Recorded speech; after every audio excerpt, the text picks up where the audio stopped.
సర్వం దైవమయం అని అంటుంది శాస్త్రం. దైవం అంటే ఏమి? దేవుడంటే ఎవరు? అసలు వాడు ఉన్నాడా లేదా అని అనుమానాలు వస్తాయి. Who is God? The whole universe is a mass of change, but there is one who never changes, and that is God, from whom all beings are projected and in whom all return. That is God, the embodiment of freedom, the master of nature is what we call God. ప్రపంచం పరిణామశీలమై ఉంది, మార్పు చెందుతుంది. అయితే ఏదైతే మార్పు చెందదో, స్థిరంగా శాశ్వతంగా ఏదైతే ఉంటుందో దాన్ని దైవం అని అన్నారు. సమస్త జగత్తు ఎక్కడ నుంచి పుట్టి వచ్చిందో, సమస్త ప్రపంచం చివరకు దేనిలో లీనమవుతుందో దాన్ని దైవం అని అన్నారు పెద్దలు. ఎవ్వని చే జనించు జగమెవ్వని లోపల నుండు లీనమై, ఎవ్వని ఎందుడిందు పరమేశ్వరుడెవ్వడు, మూల కారణం ఎవ్వడనాది మధ్యలయుడెవ్వడు, సర్వము తానే అయిన వాడెవ్వడు, వాని నాత్మభువున్ ఈశ్వరునే శరణంబు వేడెదన్. ఈ ప్రపంచాన్ని ఏలేవాడు, ఒక కంట్రోల్లో ఉంచినటువంటి వాడు, ఒక దివ్యమైన మహత్తరమైనటువంటి శక్తి ఉంది. ఆ శక్తినే దైవం అని అన్నారు.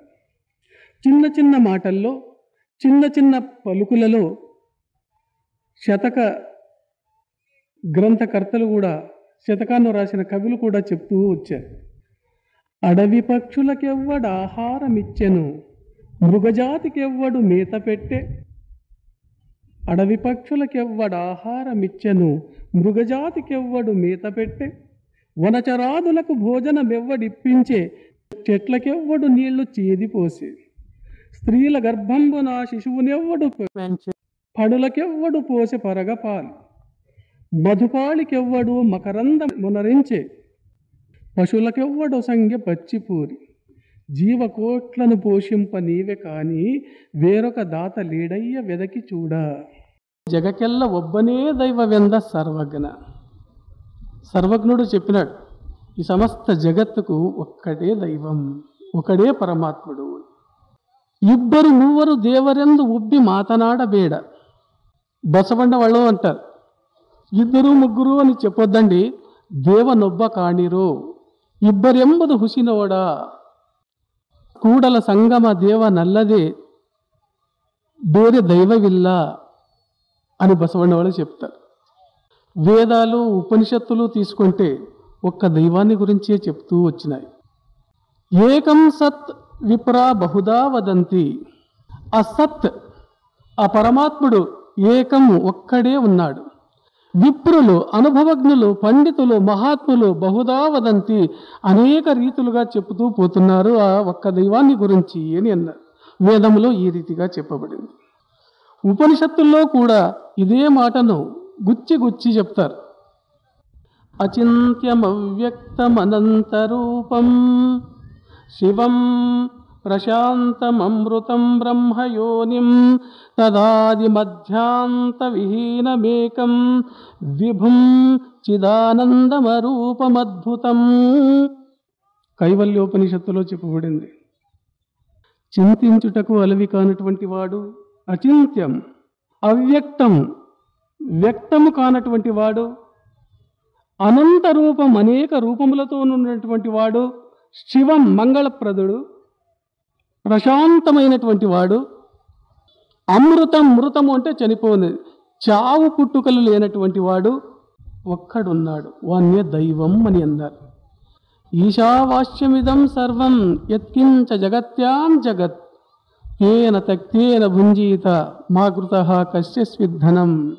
ఈశావాస్యమిదం సర్వం, ఈ సమస్త జగత్తు దైవమయం అయింది. ఈశావాస్య ఉపనిషత్తులో చెప్పబడింది.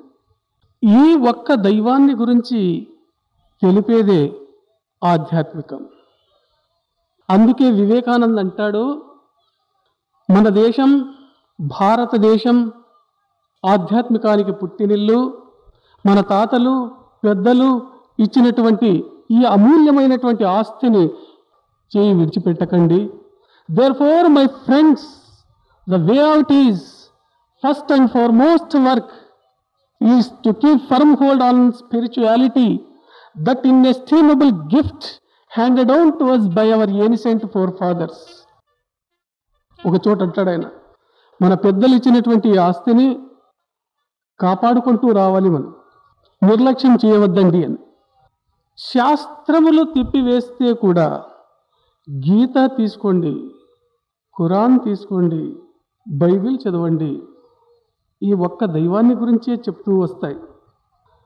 ఖల్లాహే జహా హై రబ్బ్ అక్బర్ తూ హై, ఖల్లాహే జహా హై రబ్బ్ అక్బర్ తూ హై, సత్తార్ హై రజ్జాక్ హై దావర్ తూ హై, హైరాన్ హూ క్యా కరూ సిఫత్ తేరీ, జో హమ్దో సనా హై ఉస్సే బర్తర్ తూ హై. అందువల్ల ఈ సమస్త జగత్తును రక్షించేవాడు, కాపాడేవాడు దేవుడొక్కడే. అల్హమ్దులిల్లాహి రబ్బిల్ ఆలమీన్. ఈ సమస్త జగత్తును పరిపాలించినటువంటి పరమాత్ముడు ఒక్కడే. ఈ ఒక్క దైవాన్ని గురించి విపులంగా ఖురానే షరీఫ్లో కూడా తెలుపబడింది. బిస్మిల్లాహిర్ రహమానిర్ రహీం. అర్రహమాను అల్లమల్ ఖుర్ఆన్ ఖలఖల్ ఇన్సానా అల్లమహుల్ బయాన్. అశ్శంసు వల్ ఖమరు బిహుసుబాని వన్నజము వశ్శజరు యస్జుదాన్. వస్సమా రఫాహా వవజల్ మీజాన్. అల్లా తతుగౌ ఫిల్ మీజాన్. వకీమల్ వజన బిల్ కిస్తి వలా తుఖ్సిరుల్ మీజాన్. వల్లర్జ వజాహా లిల్లనాం. ఫీహా ఫాకియతుం వన్నఖ్లు జాతుల్ అక్మాం. వల్హబ్బు జుల్లస్ఫి వర్రైహాన్. ఫబియయ్యి ఆలాయి రబ్బికుమా తుకజ్జిబాన్. ఖలఖల్ ఇన్సానా మిన్ సల్సాలిన్ కల్ ఫఖ్ఖార్. వఖలఖల్ జాన్న మిన్ మారిజిన్ మిన్ నార్. ఫబియయ్యి ఆలాయి రబ్బికుమా తుకజ్జిబాన్. రబ్బుల్ మష్రిఖైని వ రబ్బుల్ మగ్రిబైన్. ఫబియయ్యి ఆలాయి రబ్బికుమా తుకజ్జిబాన్. మర్జల్ బహ్రైని యల్తఖియాని బైనహుమా బర్జఖుల్ లా యబ్గియాన్. ఫబియయ్యి ఆలాయి రబ్బికుమా తుకజ్జిబాన్. యఖ్రుజు మిన్హుమల్ లూలువు వల్ మర్జాన్. ఫబియయ్యి ఆలాయి రబ్బికుమా తుకజ్జిబాన్. వలహుల్ జవారిల్ మున్షాతు ఫిల్ బహరి కల్లాలాం. ఫబియయ్యి ఆలాయి రబ్బికుమా తుకజ్జిబాన్.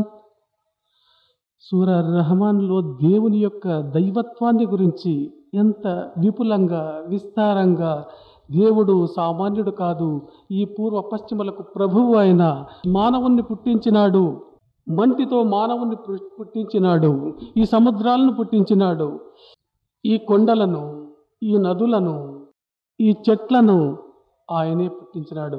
ఆ ఒక్క పరమాత్మని స్మరించండి, ధ్యానించండి, పూజించండి. సమస్త విశ్వానికి ఒక్కడే వాడు. ఖుల్ హు అల్లాహు అహద్ అల్లాహు సమద్ లం యలిద్ వలం యులద్ వలం యకుల్ లహు కుఫువన్ అహద్. వాడు ఒక్కడే. వేదం ఏమంటుంది?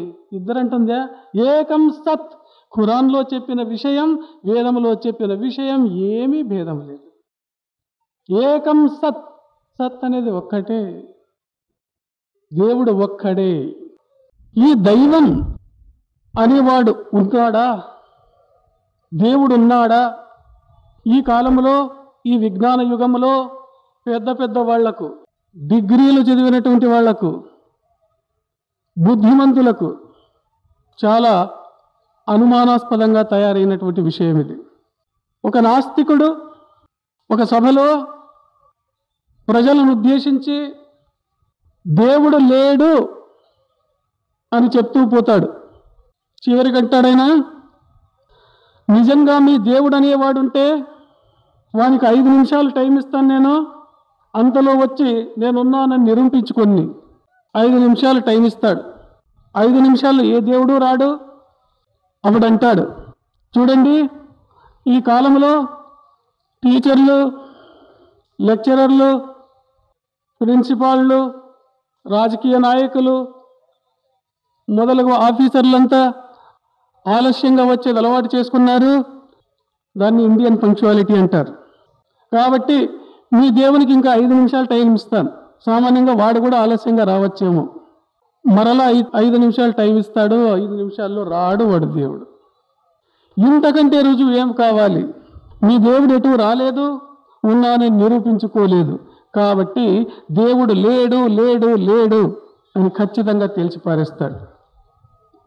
ఇదే విషయం ఒక తత్వవేత్త దగ్గర పోయి కొంతమంది చెప్తారు, స్వామి ఈ రీతిగా దేవుడు లేడని ఒక నాస్తికుడు నిరూపించినాడు, మీరేమంటారు?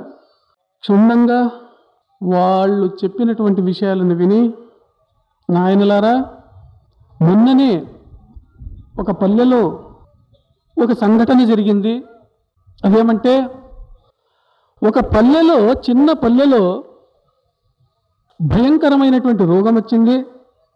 డాక్టర్, ఒక బుద్ధిమంతుడైన డాక్టర్ అక్కడకు పోయి ఆ రోగులంతా పరీక్షించి చివరకు ఒక తీర్మానానికి వస్తాడు. ఆయన అంటాడు, అయ్యలారా, అమ్మలారా, మీ రోగానికి కారణం తెలిసిపోయింది. మీ ఊరిలో ఉన్నటువంటి చెరువులో ఉన్న నీళ్లను మీరు త్రాగకండి. ఆ నీళ్లు త్రాగితేనే ఈ రోగాలు వస్తున్నాయి మీకు అని అంటాడు. వాళ్ళంతా ఎందుకు స్వామి నీళ్ళు ఎందుకు తాగకూడదు అని ప్రశ్న వేస్తారు. అప్పుడు ఆ వైద్యుడు, ఆ చెరువు నీళ్లలో సూక్ష్మ క్రిములు ఉన్నాయి, బ్యాక్టీరియాస్ ఉన్నాయి. ఆ నీళ్లు త్రాగడం వల్ల ఆ బ్యాక్టీరియాస్ మీ పొట్టలో చేరి రోగాన్ని కలిగిస్తున్నాయి. కాబట్టి ఆ నీళ్లు త్రాగవద్దండి. దానిలో పెద్దవాడు ఒకడు మిగతా వాళ్ళని గుంపు చేసి ఒకరికి చెప్తాడు, ఒరే నువ్వు పోయి ఒక పాత్రలో ఆ చెరువు నీళ్లు తీసుకురా అని అంటాడు. వాడు పోయి చెరువు నీళ్లు తీసుకొని వస్తాడు. ఒక చెట్టు కింద కూర్చుంటారు. అందరూ ఆ నీళ్లను చూస్తారు, నీళ్లలో తొంగి చూస్తారు. వాళ్ళకు సూక్ష్మ క్రిములు కనబడడం లేదు.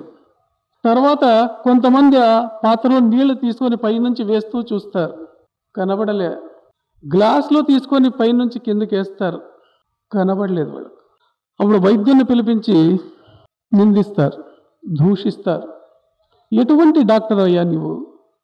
ఆ చెరువు నీళ్ళే మాకు ఆధారం, అటువంటి నీళ్ళనే త్రాగవద్దంటున్నావు, సూక్ష్మ క్రిములు ఉన్నాయంటావు. ఇన్ని వేల మంది ఆ చెరువు నీళ్లు తెప్పించి చూస్తున్నాం, ఒక్క క్రిమి కూడా కళ్ళకు కనబడలేదే. కాబట్టి సూక్ష్మ క్రిములు అందులో లేవు లేవు లేవు అని అంటాడు. నవ్వుకుంటాడు డాక్టర్. వాళ్ళందరినీ ప్రయోగశాలకు తీసుకుపోతాడు, ల్యాబొరేటరీకి తీసుకుపోతాడు. అక్కడ ఒక వైజ్ఞానిక పరికరం ఉంది, మైక్రోస్కోప్ అని, భూతద్దం అని. దాని క్రింద అమర్చి చూడమంటాడు. ఆ ఊరి పెద్ద వచ్చి దాంట్లో నుంచి చూస్తాడు. వేల కొలది సూక్ష్మ క్రిములు కనబడతాయి దాంట్లో. అందరినీ చూడమంటారు, అందరూ చూస్తారు.